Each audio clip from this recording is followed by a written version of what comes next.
पत्नी। 4 मुख्य पत्नियां हैं उसकी अशोक की, उनके बारे में हम लोग लिखेंगे। पहले के जमाने में शादियां ज्यादा ही करते थे, पर ये चारों पत्नियां कुछ किसी न किसी कारण से इंपॉर्टेंट है, जिनके प्रश्न बनते हैं, इसलिए हम लोग इनके बारे में पढ़ते हैं। आप लोग देख रहे होंगे पिछले वाली वो जो स्लाइड मैंने फटाफट चला दी, एक्चुअली ये अशोक की 4 पत्नियां जिनके बारे में हम लोग पढ़ते हैं, तो ये सेम ही जो है वो स्लाइड आगे है कि इसकी एक पत्नी थी जिसका नाम था देवी, इसका भी प्रश्न आता है। एक इसकी पत्नी थी, है ना, ये जो करीना कपूर खान ने जिसका रोल प्ले किया था अशोका मूवी के अंदर, कारुवक्की या कौरुवक्की। एक इसकी पत्नी थी जिसका नाम था पद्मावती, और एक इसकी पत्नी थी जिसका नाम था तिष्य रक्षा या तिष्य रक्षिता। ठीक है, तो इनके चारों पत्नियों के जो है वो एक एक दो है ना प्रश्न बनते हैं, इसलिए हम लोग इनके अलग अलग ही पढ़ेंगे। तो लिखें है ना पत्नी। पहली पत्नी का नाम लिखें देवी,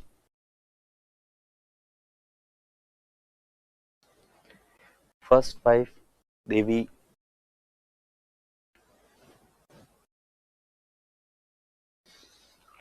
पहली पत्नी का नाम लिख लिया होगा आपने देवी। देवी से एक्चुअली इसके 2 इश्यू थे, 2 इसके है ना बेटा बेटी है जो इतिहास में प्रसिद्ध है। एक इसका बेटा था जिसका नाम था महेंद्र, और एक इसकी बेटी थी जिसका नाम था संघमित्रा। ठीक है, तो लिख लें देवी के आगे पुत्र महेंद्र और पुत्री संघमित्रा।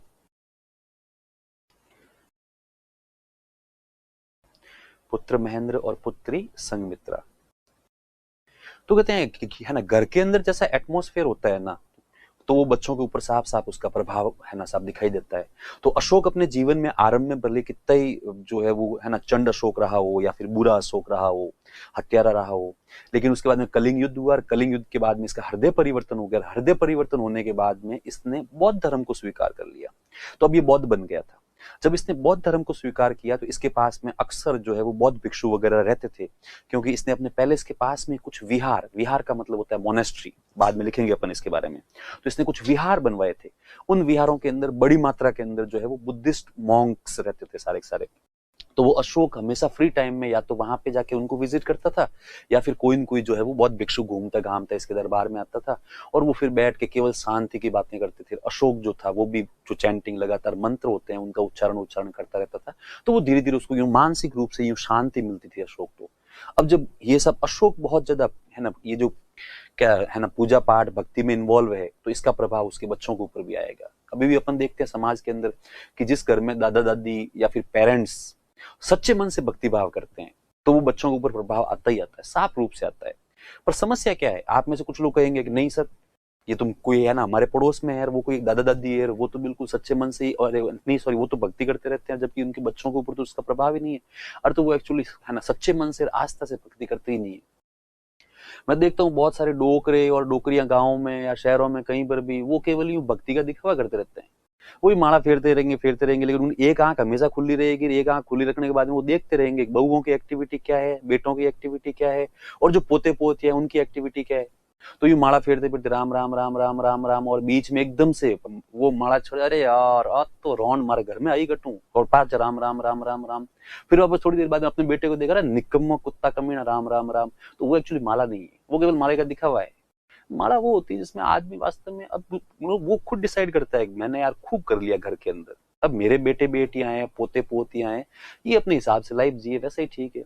तो क्यों आप हर चीज के अंदर अड़कंचा करते हो, चाहे वो बेटा हो, चाहे बहू हो, चाहे पोते हो या पोतियां हो।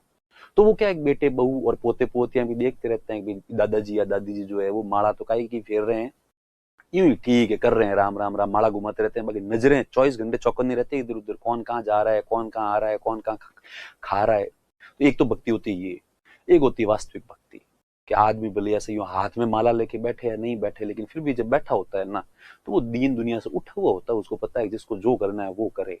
हाँ ठीक है, चूंकि हम लोग घर के अंदर बुजुर्ग है, तो कभी बेटे बेटियों को बिठा के या फिर पोते पोतियों को बिठा के अच्छी अच्छी बातें करें, जीवन के अनुभव बताएं। तो जब आप पॉजिटिव वेव के साथ अपने घर परिवार वालों से बातें करते हो ना, तो घर परिवार वाले उसको पॉजिटिव वेव में ही लेते हैं। पर एक जो आप यूं बैठे बैठे जो गालियां बोलते हो ना, वो एक्चुअली नेगेटिव एनर्जी होती है, उसका प्रभाव आपके बच्चों के ऊपर कभी पड़ता भी नहीं है। तो खैर यहाँ बात अपन खत्म करते हैं कि सब अशोक की धार्मिक प्रवृत्ति का प्रभाव अशोक के बेटे और बेटी के ऊपर पड़ा। हालांकि ये स्पष्ट नहीं है इतिहास के अंदर कि अशोक का सबसे बड़ा मतलब ना सबसे बड़ा बेटा कौन था, लेकिन फिर भी वो ज्यादातर इतिहासकार मानते हैं अनुमान के आधार पर कि शायद तक जो है वो ये जो महेंद्र है वो अशोक का सबसे बड़ा बेटा था और संघमित्रा उसकी पहली बेटी थी। तो एक जो है ना पिता होता है वो अपने थोड़ा बेटी से स्नेह थोड़ा ज्यादा ही रखता है। तो ये दोनों बेटा बेटी जो अशोक के पास में ही रहते थे हमेशा। तो कहते हैं इनके ऊपर अशोक का प्रभाव आ गया था और ये तो खुद ही इतने धार्मिक हो गए थे जिसकी कोई हद ही नहीं है। तो ये लोग तो फिर बौद्ध धर्म की शिक्षा का प्रसार करने के लिए श्रीलंका चले गए थे। ठीक है, तो इसका पुत्र महेंद्र और पुत्री संघमित्रा, तो लिखे इन्होंने श्रीलंका में बौद्ध धर्म फैलाया। इन्होंने श्रीलंका में बौद्ध धर्म फैलाया। यही इनका प्रश्न है कि एक्चुअली अशोक की किस बेटी ने बौद्ध धर्म को फैलाया था, तब हमें पता होना चाहिए संघमित्रा। कौन सी कंट्री में फैलाया था, तब हमें पता होना चाहिए श्रीलंका। ठीक है, तो संघमित्रा ने श्रीलंका के अंदर बौद्ध धर्म को फैलाया। वापस यही कि अशोक का कौन सा बेटा है जो बौद्ध धर्म से अत्यधिक प्रभावित था, तो वो है महेंद्र। सब इसने धर्म कहाँ पे फैलाया, तो इसने भी श्रीलंका में फैलाया। तो भाई बहन दोनों मिलकर श्रीलंका चले गए, वहां पे लोगों को इकट्ठा किया और भगवान बुद्ध की शिक्षाओं को वहां पे फैलाया, प्रसारित किया। तो श्रीलंका के अंदर आज भी भगवान बुद्ध के बाद में भगवान बुद्ध और प्लस बौद्ध धर्म के अंदर कुछ देवी देवता होते हैं जिनके बारे में हम लोगों ने पढ़ा था, जैसे कि तारा वगैरह याद है, प्रज्ञा की देवी, और भी कुछ अवलोकितेश्वर वगैरह होते हैं। तो वो तो खैर प्रसिद्ध है ही, बाकी उनके अलावा श्रीलंका के अंदर महेंद्र और संघमित्रा को सब जानते हैं और वो कहते हैं महेंद्र और संघमित्रा यहाँ पे बुद्धिज्म के फाउंडर है। रियल फाउंडर भले भगवान बुद्ध है पर यहाँ पे फैलाने वाले ये है। तो इतने ज्यादा प्रभावित हो गए थे कि अशोक ने महेंद्र को वापस एक बार मैसेज किया कि बेटा अब जो देख मेरी एज हो गई है, तो मैं जब भी या तो रिटायरमेंट लूंगा या फिर मरूंगा, तो उसके बाद में नेक्स्ट सम्राट बनना है तुझे।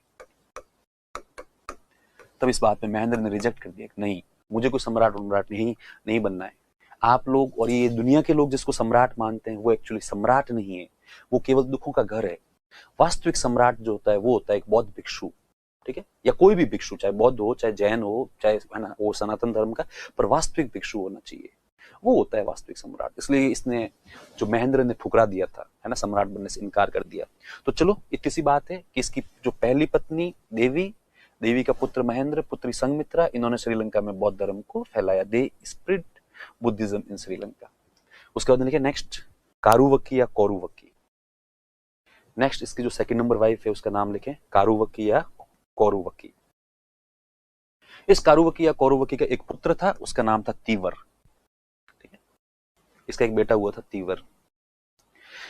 अशोक के इतने सारे अभिलेख मिलते हैं पर केवल अशोक का एक अभिलेख है जो रानी का अभिलेख के नाम से ही प्रसिद्ध है। उस अभिलेख के अंदर अशोक की एकमात्र पत्नी कारुवक्की और कौरुवक्की और उसका बेटा तीवर का उल्लेख मिलता है। बाकी वाली जो भी पत्नियां है या जो भी फैमिली मेंबर्स है उनकी जानकारी साहित्य से मिलती है, लिटरेचर से मिलती है, बौद्ध साहित्य, जैन साहित्य, उस साहित्य से मिलती है। ठीक है, तो अभिलेख साक्ष्य केवल एक इसी का ही मिलता है। तो लिखे कारुवक्की सेकंड नंबर वाइफ, पुत्र तीवर। लेकिन रानी के अभिलेख में इन दोनों का उल्लेख मिलता है। In queen's inscription information about Kaurwaki and Tivara are found. तो रानी के अभिलेख में इन दोनों का उल्लेख मिलता है। केवल एक पत्नी का उल्लेख मिलता है अभिलेख में और उसका नाम है करीना कपूर खान। क से करीना, क से कारुवक्की या कौरुवक्की। ठीक। उसके बाद लिखे नेक्स्ट थर्ड नंबर वाइफ जिसका नाम है Padmavati. Third number wife Padmavati. लिखे पुत्र कुणाल। इसके बेटे का नाम था कुणाल। तो ये भी प्रश्न बनता है कि है ना कुणाल की माता का नाम क्या था, तब हमें पता होना चाहिए पद्मावती, या पद्मावती का पुत्र कौन था, तब हमें पता होना चाहिए कुणाल।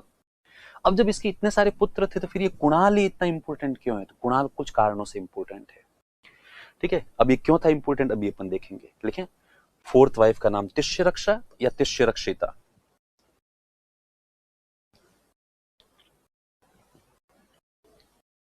तिष्यरक्षा या तिष्यरक्षिता।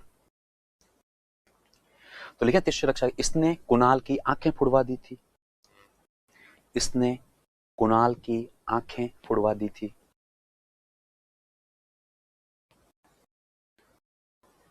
फिर लिखें सी ब्लाइंडेड कुणाल। इसने कुणाल की आंखें फुड़वा दी थी। जो फोर्थ नंबर वाइफ है अशोक की, उसने कुणाल की, जो इसका रिश्ते में सौतेला बेटा लगता था, उसकी आंखें फुड़वा दी थी। फिर लिखें अशोक ने तिष्यरक्षा को जिंदा जलवा दिया था। अशोक ने तिष्य रक्षा को जिंदा जलवा दिया था। अशोका लेट बर्न तिष्य रक्षा अलाइव।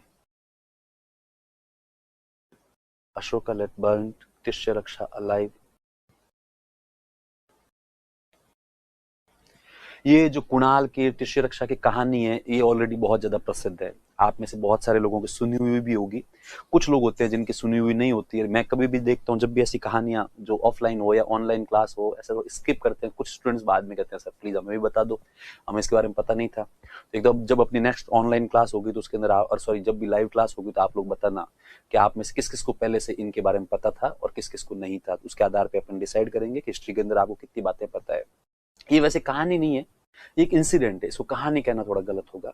ये एक इंसिडेंट है और इंसिडेंट भी बुरा इंसिडेंट है। ये कोई अच्छा इंसिडेंट नहीं था कि साहब कुणाल और तिष्य रक्षा में ऐसे क्या मतलब है ना, वो जो है ना मतभेद हुए कि साहब ये जो इसने तिष्य रक्षा ने अपने सौतेले बेटे कुणाल की हत्या करवा दी थी। तो अपने वो जो कल लास्ट क्लास के अंदर बात हुई थी, उस जमाने में लोग बहुत कूल हुआ करते थे कि भाई आदमी का जैसा उसका शरीर का ढांचा है ना, उसके अनुसार ही उसका नाम वाम रखते थे। जैसे कि बिंदुसार का नाम बिंदुसार था, उससे पहले के नाम भी हमने उल्लेख किए। यहाँ पे कुणाल का मतलब भी, कुणाल का मतलब होता है सुंदर आंखों वाला। एक पक्षी होता है जिसका नाम होता है कुणाल, ठीक है। और वो कुणाल अपनी सुंदर आंखों के लिए जाना जाता है। तो वो कहते हैं है ना, कुणाल पक्षी की आंखें इतनी सुंदर होती है कि यदि आप उसमें एक बार देख जाओ ना, तो वो कहते हैं ना आंखों में खोना, तो आदमी ऐसे आंखों में खो ही जाता है। अब मैंने तो कभी देखा नहीं है कुणाल पक्षी, पर लोग कहते हैं ऐसा इतिहास के अंदर कि तो बहुत ज्यादा सुंदर होती है। तो ये जब इसके पद्मावती के बेटा हुआ तो इसके बेटे की आंखें बहुत ज्यादा सुंदर थी। तो इतनी ज्यादा सुंदर थी, लोग यूं इसको हमेशा ही, ये जब छोटा था उसको खिलाते वगैरह थे। अशोक स्वयं कहता था कि मेरा बेटा तो सुंदर है, पर इसकी आंखें मतलब कितनी गहरी है, झील जैसी आंखें हैं, मतलब एक बार अंदर खो जाओ तो खो ही जाओ, डुबकी मार के आओ बोले वापस। तो फिर इसकी माता ने एक दिन इससे पूछा अशोक से, इसका नाम क्या रखें। तब अशोक ने कहा नाम तुम डिसाइड करो। तब वो कहते हैं कि इसकी आंखें बहुत ज्यादा सुंदर है, तो कुणाल का मतलब ही होता है सुंदर आंखों वाला, तो क्यों ना हम लोग इसका नाम रखें कुणाल। तो ठीक है साहब रख दो। तो इस कारण से इसका नाम रखा गया था कुणाल। कुणाल कहते हैं कि बहुत ज्यादा इंटेलिजेंट, बहुत ज्यादा मृदभाषी, बहुत ज्यादा व्यवहार कुशल, बहुत ज्यादा बला, मतलब जितने अच्छे अच्छे शब्द आपके दिमाग में आते हैं ना, वो आप सब कुणाल के लिए मान लो। इसके संस्कार बहुत ज्यादा अच्छे थे, लोगों की रेस्पेक्ट करता था, हर गरीब आदमी से या कमजोर व्यक्ति से भी बहुत ज्यादा रेस्पेक्ट से बातें करता था। तो ये तो जब वहां पे पाटलिपुत्र के अंदर घूमता था बिल्कुल आम इंसान की तरफ, तो वो लोगों से बातें बातें करता, लोगों की हेल्प वेल्प करते, तो लोग इससे यूं बातें करते रहते। जितने में आके कोई न कोई कहता करे ये तो युवराज है, ये यहाँ के प्रिंस है, तो भी आम जनता इनको देख के कहते थे ये युवराज है, जबकि बहुत सामान्य तरीके से हमसे बातें कर रहे हैं यहाँ पे। तब लोग कहते रहे ये कुणाल है, ये आदमी भी बहुत अच्छा है, है ना, सुंदर तो है, व्यवहार से भी बहुत ज्यादा अच्छा, इसको किसी बात का घमंड नहीं है। तो कहते जनता के अंदर बहुत ज्यादा पॉपुलर था कुणाल, जिसकी कोई हद नहीं थी। ऐसे में अशोक ने क्या किया, अब जो पहले के लोग होते थे वो बहुत सारी शादियां करते थे, तो अशोक ने तिष्य रक्षा से विवाह की। अभी देखो इसके अंदर ज्यादा तो क्या बताऊं, ये एक बेमेल विवाह था, ठीक है। अब ये तिष्य रक्षा जो थी कोई महत्वाकांक्षी महिला रही होगी, तो इसको लगा कि यार अशोक की पत्नी बनने का मौका बन जाए, जबकि अशोक की एज बहुत ज्यादा थी और तिष्य रक्षा की एज बहुत ज्यादा कम थी, ठीक है। तो वो केवल महत्वाकांक्षाओं के कारण रानी बनने के चक्कर में उसने शादी कर ली। शादी करने के बाद में आते हैं पाटलिपुत्र, पाटलिपुत्र के अंदर एक वेलकम फंक्शन रखते हैं और उसके अंदर सारे लोग आते हैं मिलने के लिए, तिष्य रक्षा को वेलकम करने के लिए आते हैं। तो कुणाल भी आता है, कुणाल भी आता है। तो वहां पे कुछ लोग खड़े थे जो एक एक को सब इंट्रो करवा रहे थे, है ना, तिष्य रक्षा से। और वो क्या कह रहे थे कि भाई ये देवी है, ये इसकी बेटा बेटी है, ये वो है, ये वो है, ये है ना पद्मावती, ये इसका बेटा है। तो जैसे ही कुणाल आया तो कहते हैं तिष्य रक्षा कुणाल को देखते ही, मतलब वही बॉलीवुड मूवी में नहीं होता, बॉलीवुड मूवी में भी मतलब ऐसा नहीं होता है, तब भी तिष्य रक्षा को लगा कि यार इतना हैंडसम आदमी, इतना स्मार्ट, इतना सुंदर। और फिर कुणाल आया, कुणाल ने बहुत पोलाइट तरीके से अच्छे से बात करी, पर कुणाल ने एक ही गलती कर दी। कुणाल ने, सॉरी गलती तो क्या थी, कुणाल अपनी जगह सही था। कुणाल ने तिष्य रक्षा को कहा वेलकम मम्मा। तब ये तिष्य रक्षा को जैसी मम्मी कहा तो तिष्य रक्षा को बहुत ज्यादा बुरा लगा, लेकिन तिष्य रक्षा उस समय चुप रही। लेकिन उसके बाद में तिष्य रक्षा जो है वो कुणाल को वापस मिलने के लिए बुलाया, और मिलने के लिए बुलाया तो भी कुणाल आता है, कुणाल आके कहता है हाँ ऐसा है, थोड़ी देर दूर की बातें करती है। तो मेरी वो तिष्य रक्षा थोड़ी भाव भंगिमाएं, थोड़ा मतलब बॉडी लैंग्वेज थोड़ी सी उसकी चेंजेस शायद रहती है, तो वो कुणाल को थोड़ा है ना लग जाता है। तो वो कुणाल कहता है कि ठीक है मम्मी, तब मुझे आप आज्ञा दो, माताश्री मुझे आप आज्ञा दो। तब तिष्य रक्षा कहती है देख बाकी सारी बातें एक बात, ठीक है टेक्निकली मैं जो है वो तुम्हारे पिता की पत्नी हूँ, लेकिन फिर भी ये बार बार ऐसे ही माताश्री माताश्री मम्मी मम्मी कहना सही है क्या। तो कुणाल कहता है इसमें क्या हो गया, आप मेरी माताश्री है रिश्ते में, तो मैं आपको माताश्री कहूंगा। मैं मतलब है ना सबको माता श्री करके है ना संबोधन करता हूँ, सबको इसी तरीके से बात करता हूँ। तभी है ना तीसरी रक्षा कहते नहीं कोई भी वजह काले मम्मी नहीं कहला। तो कुणाल ने कहा ठीक है, और कुणाल वहां से चला गया। उसके बाद में ये जो तीसरी रक्षा है वो कुणाल को कई बार बुलाती है मिलने के लिए, लेकिन कुणाल अब जो तीसरी रक्षा से एक है ना डिस्टेंस बना के चलता था जानबूझ के। अभी जानबूझ के मतलब इस प्रकार से रहता था, सब इससे मिलना कम ही कम हो, लेकिन तीसरी रक्षा कोई भी छोटा मोटा काम काज बहाना वगैरह मतलब क्या क्या कहते उसको कुणाल को बुला के लेके आओ। अब कुणाल आता, कुणाल अब थोड़ा समझ तो गया ही था, तो वो है ना फिर भी कुणाल कहता है प्लीज माता श्री आपको कोई काम हो तो आप किसी और के साथ भेज दो, मैं एक्चुअली बिजी रहता हूँ। तब ये तीसरी रक्षा कहती है इससे तू पागल है क्या? कुणाल ने क्या है ना मतलब, तो एक तो तेरा है ना ये थोबड़ा, ये जो तेरा चेहरा है ना ऊपर का देखना है मुझे तुझे है ना ढंग से। तभी कुणाल कहता है कि नहीं, हमारे परिवार के अंदर ये मतलब है ना परंपरा है, हम जो बड़ों से फेस टू फेस यूं आंखें मिला के बात नहीं करते, झुक के खड़े रहते हैं, बिल्कुल केवल ऑर्डर लेते हैं। तभी तीसरी रक्षा कहते हैं देख ज्यादा नाटक मत कर, तुझे भी पता है और मुझे भी पता है। तब कुणाल कहता है क्या? कि तेरी आंखें बहुत ज्यादा सुंदर है। तब कुणाल कहता है कि हाँ ऐसा कहती मेरी माँ कहती है पद्मावती, और तो कोई नहीं कहता, पर हाँ कुछ लोग ऐसा मानते हैं, आप तो बताओ काम क्या है। तभी तीसरी रक्षा कहती है देख बात कुछ नहीं है, बात ये है कि मैं है ना तुझे पसंद करती हूँ। ऐसे करके तीसरी रक्षा जो है वो कुणाल को प्रपोज करती है। कुणाल को प्रपोज करती है तो कुणाल के बेचारे पसीना पसीना हो जाता है, पूरा शरीर धूजने लग जाता है एकदम से, बिल्कुल है ना किकर एकदम ऊपर है, मारवाड़ी में क्या बकरियों तुझे तुझे। वो कुणाल ने कहता है आप ऐसे कैसी बातें कर रहे हो माता श्री, ये बात आपको और मुझे शोभा देती नहीं है। हाँ आप मुझे पसंद करते हो, मैं भी आपको पसंद करता हूँ क्योंकि आप मेरी माता हो। तो वो वापस तीसरी रक्षा कहती है क्या बार बार माता माता करता रहता है। तब कुणाल कहता है प्लीज आप काम हो तो कोई भी बताओ वरना मैं यहाँ जाता हूँ। तब ये तीसरी रक्षा एक बार कुणाल चला जाता है, उसके बाद कहानी काफी बार आगे बढ़ती है। तीसरी रक्षा बार बार कुणाल को बुलाती है, कई बार प्रपोज करती है, लेकिन कुणाल साफ साफ मना कर देता है। कुणाल कहता है देखो ऐसे नहीं होता है, अब पता नहीं क्यों ऐसी वो जो है ना बेकार बेकार सी बातें करती हो। तभी एक दिन तीसरी रक्षा यहां तक प्लानिंग करती है, तीसरी रक्षा कहती है कि तू एक बार यस कर, मैं षड्यंत्र करके जैसे तैसे करके अशोक का चैप्टर कर देंगे अपन क्लोज, उसके बाद अपन दोनों करेंगे शादी, तू है ना बनेगा सम्राट और मैं है वहां की सम्राज्ञी। तभी कुणाल पहली बार भड़कता है तीसरी रक्षा के ऊपर और वो कहता है कि माता श्री अभी तक तो आप जो भी हरकतें कर रहे थे मैं ना फिर भी इग्नोर कर रहा था और मैं ये बातें किसी के साथ शेयर करता भी नहीं हूँ, क्योंकि ये पूरे पूरे परिवार की प्रतिष्ठा का प्रश्न है। लेकिन आज तो आपने हद ही कर दी, आप मेरे सामने मेरे पिताजी को मारने की प्लानिंग कर रही हो। आज ये बात की है, आज के अलावा ये बात कभी मत करना वरना मुझसे बुरा कोई नहीं होगा। तो कुणाल इसको तीसरी रक्षा को इस बात पे चेतावनी देती है, तो वो तीसरी रक्षा एकदम से भड़क जाती है भयंकर तरीके से। अब ये अपमान सही हुई महिला है ना, कहते हैं बहुत ज्यादा खतरनाक होती है, लेकिन फिर भी तीसरी रक्षा कई बार सोचती है। उसके बाद एक दिन वापस कुणाल को बुलाती है, कहती है कि लास्ट बार मेरा है ना ये जो प्रपोज है तेरे सामने, यस या नो। तब कुणाल कहता है इस जीवन में तो क्या आने वाले हजारों जीवन में कभी ऐसा संभव होगा नहीं, इसलिए प्लीज आप मुझसे थोड़ा डिस्टेंस बना के रहो। तब ये कहती है ना तीसरी रक्षा तेरे पास एक दो दिन सोचने का टाइम है, यस या नो यहाँ पे भेज देना वरना मुझसे ज्यादा बुरा कोई नहीं होगा। तब कुणाल कहता है ठीक है देखा जाएगा, पर मेरी तरफ से तो नो है, भले ये बात आप कोई आज से 1000 जन्म बाद में भी पूछोगे तो भी मैंने कभी इस एंगल से ना तो सोचा और ना ही कभी मेरे को ऐसा दिमाग में ख्याल आएगा। तो वो तीसरी रक्षा कहते ठीक है। कुणाल वहां से चला जाता है। कुणाल उस जमाने, हालांकि बात थोड़ी लंबी है एक साथ, ये जो है ना कुणाल अपने पापा के पास में जाता है, कहता पापा यहाँ पे मेरा मन लगता नहीं है, पहले मैं उज्जैन का गवर्नर था, मुझे वापस उज्जैन का गवर्नर बना दो। तो वो कहता अशोक ठीक है साहब, आज से तू है ना उज्जैन का गवर्नर। तो ये पूरा पाटलिपुत्र छोड़ के वापस उज्जैन चला जाता है। अब उसके उज्जैन चला जाता है, उसके बाद तीसरी रक्षा भड़की हुई थी, तो वो तीसरी रक्षा ने वापस किसी के माध्यम से कोई लेटर वेटर भेजा कोड वर्ड के अंदर, तो कोड वर्ड के अंदर इसने वापस जवाब दे दिया कि प्लीज। तो इस बात में तीसरी रक्षा अब भड़कती है। तीसरी रक्षा अब प्लानिंग करती है अच्छा इस आदमी को अपनी आंखों का इतना घमंड है। हालांकि बेचारे कुणाल ने कहा मुझे कोई आंखों का घमंड नहीं है, लोग कहते हैं ठीक है तो ठीक है, उसमें मैं क्या करूं, मतलब आपको तो फोड़ दूं। तभी तीसरी रक्षा मन ही मन कहती है तू तो फोड़ेगा ही क्या, इसको तो फोड़ूंगी अब मैं। तो उसके बाद में तीसरी रक्षा जो है वो अशोक का बहुत ज्यादा सेवा करती है, एनी टाइम अशोक के पास में रहती है, अशोक की इतनी ज्यादा सेवा करती है कि जब अशोक को ऐसा लगता है कि भले मेरी इतनी सारी पत्नियां हैं पर सही पत्नी एक ही है तीसरी रक्षा। वो उसके बाद में इसने अब तीसरी रक्षा बहुत कलाकार थी, जादूगर थी, तो उसने अशोक को पूरा अपने वश में कर लिया। अशोक को इसको अपने वश में करने के बाद में एक दिन उसने कहा कि साहब मेरी तो यहाँ पे कोई चलती वलती है नहीं आपकी पहली पत्नी है देवी, उसका मान सम्मान है, उसको लोग कहते हैं कि सबसे मेन जो रानी है, पटरानी, वो तो यही है। उसके बाद में चूंकि आपका प्रिय बेटा एक कुणाल है, हालांकि बाकी वाले बेटे भी अच्छे हैं, तो आप इसकी मम्मी का भी मान सम्मान है, रेस्पेक्ट है। इसके अलावा जो कारुवकी, उसका भी रेस्पेक्ट है। मैम तो यहाँ पे यूं ही ठीक है, कचरे के ढेर ढेर में पड़े हैं, कोई मेरे ऑर्डर वॉर्डर मानता ही नहीं है। तो कहते हैं अशोक को ये बात इतनी बुरी लगी। अशोक ने कहा अच्छा तो है ना, तुम्हारा कोई ऑर्डर मानता नहीं है क्या? इसने कहा कौन मानता है, मेरी को सुनता ही नहीं है। तब अशोक कहता है ऐसी बात है, चलो आज से तुम्हें राजाज्ञा का मैं है ना वो सा परमिशन देता हूँ।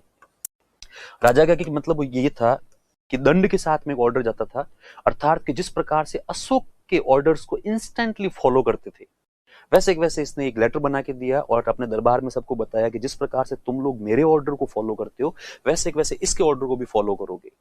और राजाज्ञा के अंदर एक प्रावधान था कि यदि किसी भी अधिकारी ने उस ऑर्डर को फॉलो नहीं किया तो उसको राजद्रोह मानते थे, और राजद्रोह के तहत साहब उसको है ना सजा भी मिलती थी।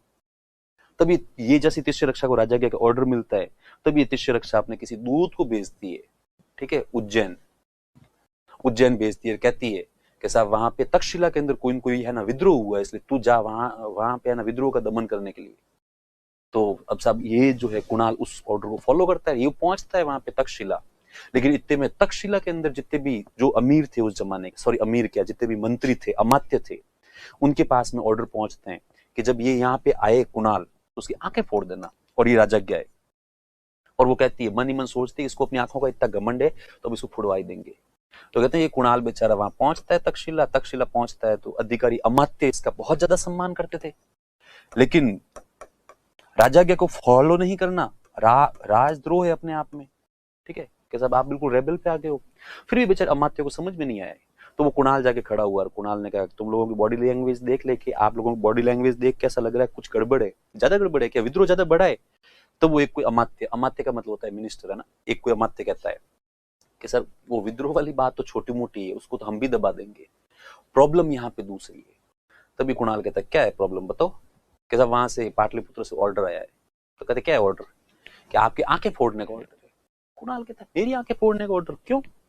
तो कहते हैं पता नहीं, तिष्य रक्षा की तरफ से ऑर्डर है, राजाज्ञा है, दंड के साथ में आई है, तो वो फॉलो भी करनी पड़ती है। तब कुणाल कहता अच्छा ऐसी बात है, तो वो है ना, वो अब सब कुणाल को पूरा मांजरा ही पता था। तो वो कुणाल ने कहा चलो ठीक है, तो फिर मेरे हाथ पकड़ो और फोड़ दो, और तो क्या है। तो वो अमात्य एक बार तो है ना विद्रोह पे आ जाते हैं। अमात्य कहते हैं नहीं साहब, भले ही हम लोगों को कोई मार दे तो मार दे, पर आपकी आंखें फोड़ेंगे नहीं हम, इसलिए हम तो आपकी आंखें फोड़ेंगे नहीं और विद्रोह करेंगे अशोक के खिलाफ। तब अशोक वापस भड़कता है और अशोक कहता है कि मेरे पिता के खिलाफ विद्रोह करने का मतलब है मेरे खिलाफ विद्रोह करना, तो या तो अपनी अपनी तलवारें निकालो और मुझसे अभी आमना सामना करो, या फिर जो भी ऑर्डर है उनको फॉलो कर दो। ऑर्डर होते हैं, भले ऑर्डर सबके लिए समान होते हैं। तो कहते कुणाल ने खुद नहीं कहा कि तुम लोग तो फोड़ो यार, बातें खत्म करो। तो कहते कुणाल की आंखें फुड़वा दी, कुणाल की आंखें फुड़वाई, कुणाल की आंखें फूट गई। उसके बाद बात जब अशोक तक पहुंचती तो अशोक हक्का बक्का हो गया। अशोक ने कहा यार आंखें फोड़ दी कैसे? तो वहां से अमात्य कहते हैं यहाँ से ऑर्डर था तिष्य रक्षा का। तब वो बुलाता है तिष्य रक्षा को, कहता है क्या हुआ? तब वो तिष्य रक्षा कहती है कुछ नहीं, बस यूं ही। फिर वो कुणाल को भी बुलाता है। अब कुणाल को और तिष्य रक्षा को बातें पता थी, लेकिन कुणाल फिर भी कहते हैं इतना भला था कि जब इसने अशोक ने कुणाल से पूछा तो कुणाल ने साफ साफ मना कर दिया। कुणाल ने कैसा कुछ नहीं पापा, हो सकता है मेरे से ऑर्डर में कहीं कहीं गलती रही होगी, है ना, वो जो है ना माताश्री का ऑर्डर आया था मेरे पास में कि वहां पे पहुंचना है तो मैं लेट पहुंचाऊंगा, ठीक है, तो हर गलती की कीमत होती है, तो मेरी गलती थी इसलिए मुझे इसकी केवल है ना सजा मिली, बाकी ऐसी कोई बात नहीं है। तब अशोक कहता है अच्छा है ना, कब पहुंचा था, कैसे पहुंचा था? अब इसलिए जब अशोक वो है ना पूरा का पूरा बैकग्राउंड देखता है तो अशोक ऐसा कहीं लगता नहीं है कि साहब कुणाल की गलती है। तब अशोक अपने सब है ना मंत्रियों से पूछता है, तब वो मंत्री भी कहते हैं साहब आपकी आज्ञा थी इसलिए हमने तो फॉलो किया, वरना इन्होंने तो कहा था, अरे सॉरी है ना, हमने तो कहा था कि एक बार इस ऑर्डर को रोकते हैं और आपसे परमिशन लेते हैं, पर वो इन्होंने खुद नहीं कह दिया फोड़ दो। तब अशोक को लगता है, डाउट तो होता है, अशोक को लगता है कुछ तो गड़बड़ है यार। इस बात पर अशोक इधर उधर से पता करता है तो अशोक को वास्तविक जानकारी मिलती नहीं है। लेकिन अशोक को एक दिन चाणक्य की बातें याद आती है। तो वो चाणक्य ने अशोक को कहा हुआ था कि किसी भी व्यक्ति के बारे में जितनी जानकारी उसका व्यक्तिगत नौकर रखता है उतनी जानकारी कोई भी साहब रखता ही नहीं है। तब अशोक एक दिन जो है वो इसकी तिष्य रक्षा की दासियों को बुलाता है, और दासियों को बुलाने के बाद में सीधा अपनी तरफ से एक ब्लाइंड एरो फेंकता है और कहता है कि मुझे तिष्य रक्षा के बारे में और तुम लोगों के बारे में और भी कुछ बातें हैं, उन सब के बारे में कुछ जानकारी मिली है, तो तुम लोग फटाक से एक अच्छे नौकरों की तरह व्यवहार करो और क्या क्या बातें हैं वैसा ना सब कुछ मुझे बता दो। जो भी तुम में सही बताएगा उनको सबको जीवन दान और बाकी सबको मृत्युदंड। दासियों ने इतना सुनती, अब दासियों को जानकारी थी सारी। दासियों ने कहता है सर गलती हो गई, हमने पहले आपसे बताया नहीं, पर हमें पता नहीं था मैटर यहाँ तक चला जाएगा। तब अशोक कहता है क्या बात है, ये है ना, बताओ। तो वो दासियों ने कहा साहब कि आपकी पत्नी जो है वो इसके ऊपर मोहित थी। तो अशोक हक्का बक्का हो जाता है। अशोक कहता है कि मेरी शादी के चक्कर में बेचारे बेटे को काना करवा दिया रे, जिंदगी तबाह कर दी। उसके बाद में वो जो है वो अशोक बुलाता है तिष्य रक्षा को और कहता है कि ऐसी ऐसी बात मैंने सुनी है। तो तिष्य रक्षा इतनी भड़की हुई थी कि तिष्य रक्षा ने कहा हाँ बात सही है। तो वो कहता अच्छा ऐसी बात है। और फिर अशोक जो, अब आप अशोक के गुस्से का अनुमान लगाओ कि अशोक उस जमाने के अंदर इतना शांति का समर्थक था और बौद्ध धर्म का समर्थक था। अशोक तो कहता था कि ये जो पशु हत्याएं होती है ये भी गलत है। इतना ज्यादा शांतिधारी व्यक्ति को इतना भयंकर गुस्सा है यार, वो हाथों हाथ ही अपने लोगों को कहता है कि इसको ले जाके जिंदा जलाओ और इस तरीके से है ना जलाओ, इसकी चीखें निकलनी चाहिए। मैं जब इसकी चीखों को सुनूंगा ना, मेरे कानों में पड़ेगी ना, तब मुझे थोड़ी सी मेरी आत्मा को यूं शांति मिलेगी, क्योंकि मेरी वजह से मेरा बेटा जो है वो क्या हो गया, काना हो गया। तो ये था बेचारा कुणाल। कह रही है आपकी है ना सबकी सुनी हुई होती है, चलो नॉर्मल सी बात है। तो ये इसलिए है, तो ये पद्मावती का बेटा कुणाल और तिष्य रक्षा, इसने कुणाल की आंखें फोड़वा दी और अशोक ने फिर वापस बदला स्वरूप जो है वो तिष्य रक्षा को जिंदा जलवा दिया था।